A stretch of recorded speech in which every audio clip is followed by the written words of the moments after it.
Bonsoir, au sommaire du JT de ce 12 octobre. Transformer des conteneurs en véritables logements destinés aux sans-abri, c'est l'idée d'un industriel lyonnais, rencontre dans ce journal.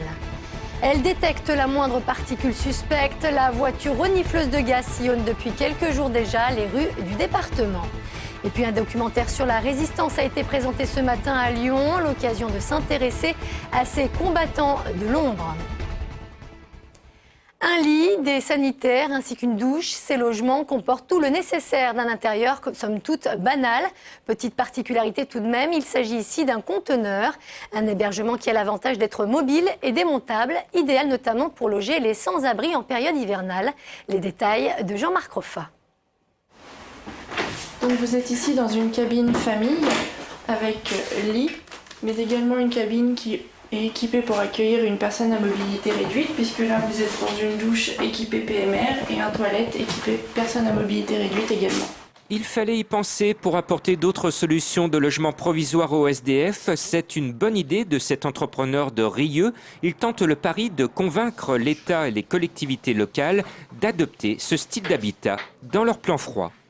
Je propose un logement qui est petit, c'est vrai, mais qui permet de vivre chacun chez soi. Et il y a un bureau d'accueil et un bureau pour le social.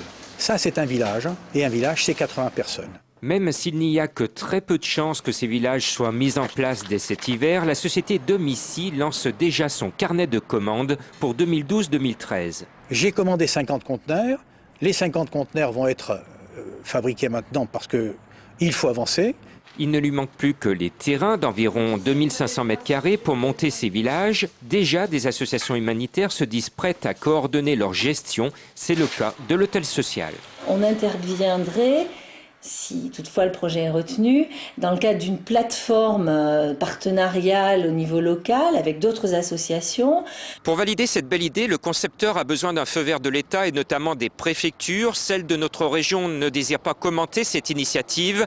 Elle va dévoiler son plan froid à la fin du mois. Primaire socialiste, les ralliements à François Hollande se multiplient. Après Manuel Valls, on a appris aujourd'hui que Ségolène Royal avait décidé d'apporter son soutien au député de Corrèze. Une annonce qui tombe à pic alors que le dernier débat entre les deux finalistes se déroule ce soir. À Lyon, je vous rappelle que la présidente de la région Poitou-Charentes a obtenu près de 6% des suffrages. Hélène Geoffroy, l'un de ses soutiens locaux, nous explique les raisons de ce ralliement. Il apparaît évident pour tout le monde que le peuple de gauche a envie de gagner cette élection présidentielle de 2012. François Hollande a été devant au soir du premier tour. Il nous faut maintenant lui donner l'élan pour gagner et pour bâtir une espérance. On ne peut pas se permettre de perdre en 2012. Et puis ensuite, au vu des engagements pris par François Hollande, on sent une vraie convergence sur les questions de l'écologie, de la mutation écologique, et surtout de la mise au pas des banques à travers une réforme bancaire importante que Ségolène Royal a appelée de ses voeux pendant toute la campagne.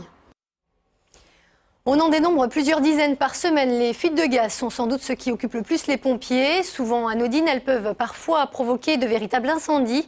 On se souvient encore de l'explosion au cours Lafayette aussi. Pour prévenir ce type d'incident, une voiture capable de détecter la moindre particule de gaz commence à sillonner les rues du département. Les explications de Félix Thomen. À première vue, c'est un véhicule comme un autre. En y regardant de plus près, on remarque vite que ce monospace, propriété de GRDF, n'est définitivement pas la voiture de monsieur et madame tout-le-monde. Ne comptez pas sur lui en effet pour conduire vos enfants à l'école, son boulot, c'est de traquer les fuites de gaz. Le véhicule de surveillance des réseaux est un véhicule qui vise à surveiller l'ensemble des réseaux pour détecter les fuites éventuelles de gaz. Le véhicule, lui, détecte une particule par million, alors que le nez humain, lui, en détecte 500 particules par million. Concrètement, cela veut dire que les capteurs de ce véhicule, appelés aussi barbiches, sont 500 fois plus sensibles que le nez humain. Calibrés pour détecter le méthane, les données sont analysées en temps réel au sein même de la voiture. Si on a une présence de méthane dans le mélange qui est prélevé au niveau de l'atmosphère, c'est retranscrit au niveau de l'écran. Et donc nous, après, on s'arrête pour confirmer, éventuellement, si c'est vraiment une fuite de gaz. Chaque année dans le Rhône, ce drôle de monospace laisse traîner ses barbiches sur 75 000 km de canalisation de gaz naturel. Quand l'on sait que les pompiers interviennent plusieurs centaines de fois par an pour des fuites de gaz, rien que dans le Grand Lyon, nul doute que ce véhicule n'est pas prêt de s'arrêter de rouler. Le Palais des Sports de Gerland accueille la 7e édition de l'opération Une semaine pour un emploi. Près de 200 entreprises seront présentes demain et vendredi. Des entretiens individualisés et des espaces recrutement seront organisés. Au total, près d'1 millier d'offres seront proposées aux demandeurs. Preuve que de nombreux secteurs recrutent encore.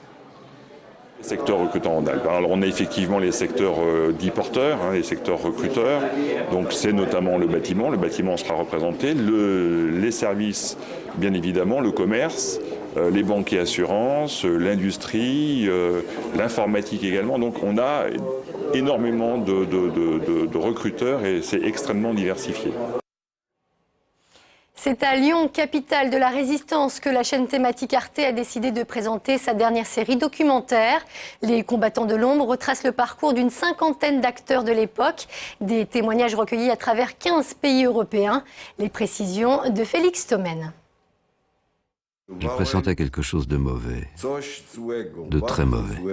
Il s'appelle Joachim Ronberg, Ettore Serafino, Ursula Katarzyńska ou encore Robert Salmon. Ils sont norvégiens, italiens, polonais, français et ont tous ce point commun, être européens et avoir été résistants durant la Seconde Guerre mondiale. C'est à eux, à ces héros anonymes, que le réalisateur Bernard Georges a voulu rendre hommage à travers sa série documentaire Les combattants de l'ombre. C'était l'idée d'aller à la découverte de ce qui se passe à côté et dans les autres pays d'Europe qui sont occupés par Hitler. Et là, du coup, on découvre tout d'un coup des personnages, des personnalités. Et il y a une forme de nouveauté qui traverse le film parce qu'il y a cette espèce de regard qu'on porte sur nos voisins pour découvrir que finalement, ils nous ressemblent très étrangement. Invitée à la projection d'un épisode par l'équipe du film, Denise Domenac-Lalic a été résistante à Lyon dès ses 16 ans. Pour elle, la série est bien plus qu'un hommage à la résistance. Elle y voit un message d'espoir dans une Europe qui aujourd'hui vacille. C'est important de savoir que cet élan vers la liberté, vers la justice sociale, etc., ça a été vraiment un mouvement européen. Et que ce qui s'est passé en France s'est passé ailleurs aussi, de façon aussi quelquefois même plus dramatique. Et je pense que pour les gens, c'est une ouverture que finalement on a très peu eue. En tout, ils sont 49 anciens résistants à témoigner dans cette série documentaire, 49 hommes et femmes sans qui l'issue de ce qui restera comme l'une des pages les plus sombres de notre histoire n'aurait sans doute pas été la même. Et sachez que les 2 premiers épisodes de cette série documentaire seront diffusés ce soir à partir de 20h40. C'est le 20e centre sportif de ce type implanté dans la région. But en Or a été inauguré aujourd'hui à Dessines-Charpieu. Destiné aux jeunes âgés de 7 à 20 ans vivant dans des quartiers dits difficiles. Cette structure permet à la fois de développer une pratique sportive tout en leur apportant un encadrement avec comme objectif l'insertion professionnelle.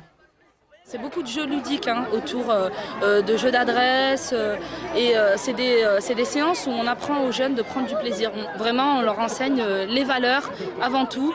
Ça passe par le respect, l'autonomie. On travaille sur le comportement du jeune et sur sa vision de voir le sport.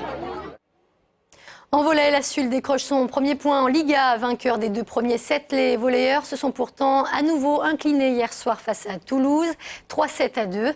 Une 3e défaite qui les place en avant-dernière position au classement. La prochaine rencontre est prévue ce samedi à domicile face à Cannes.